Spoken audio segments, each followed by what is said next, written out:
और मैं तब भी रहूंगी जब आप लोग नहीं रहेंगे। पर ऐसा लगता है कि मैं थक रही हूँ, आपकी धरती आज थक रही है। रसायनों का छिड़काव, रासायनिक खाद और इन सबके कारण पानी एवं हवा का जहरीलापन, यही कारण है कि मैं थक रही हूँ।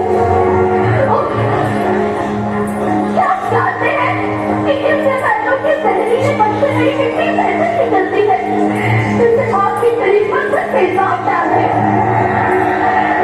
मेरे बच्चों को मेरे दुख का अंदाजा नहीं है। मेरी मिट्टी बंजर हो रही है।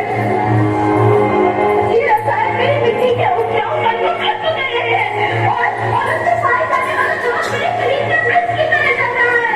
मेरी फसलों की पैदावार कम हो रही है। मैं धीरे धीरे थक रही हूँ।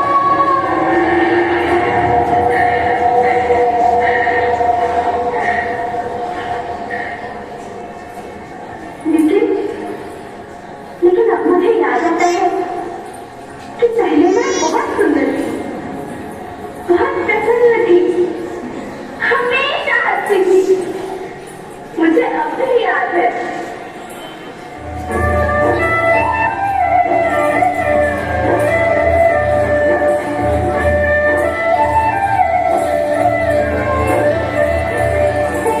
मैं तुम्हारी माँ सुंदर क्यों ना होती, मुझे तो सुंदर होना ही था, क्योंकि बीते जमाने में आप मेरे बच्चे ही तो अपनी माँ के रखवाले थे।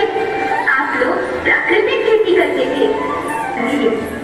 अंतरिक्ष शांति, पृथ्वी शांति, औषधयः शांति, वनस्पतयः शांति। ओम शांति शांति शांति।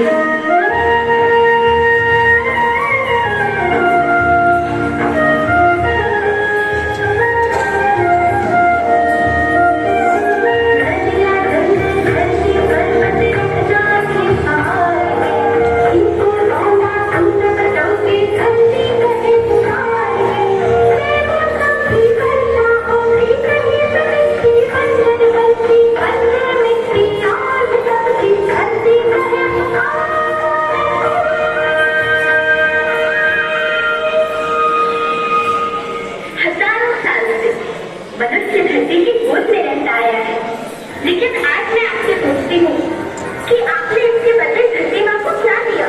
ये जहरीले रसायन और प्राकृतिक खाद जो मिट्टी को बंजर कर रहे हैं, उर्वरकता को बर्बाद कर रहे हैं। आप अच्छी पैदावार के लालच से जो रासायनिक खाद अपने खेतों में डाल रहे हैं, वो अभी तो लाभ देगी, लेकिन लंबे समय में उसी रासायनिक खाद का नुकसान भी है। रासायनिक खाद सेहत समान है और तो और फसलों में पानी की खपत भी बढ़ रही है, जिससे खेती की लागत बढ़ रही है और पानी का स्तर जमीन के काफी नीचे जा रहा है।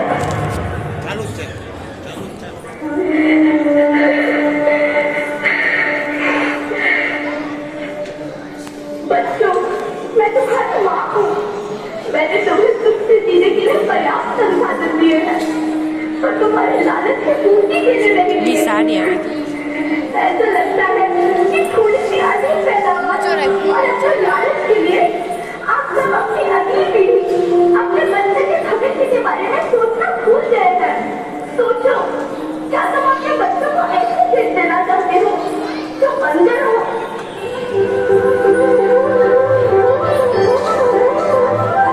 अरे तुम भारत की बेटी हो। आओ, तुम ही मेरे बच्चों को कुछ बताओ।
प्राकृतिक खेती को अपनाओ और परंपरागत देसी पद्धति से जैसे गो आधारित उत्पादन, जीवामृत, बीजामृत, पंचगव्य, गोमूत्र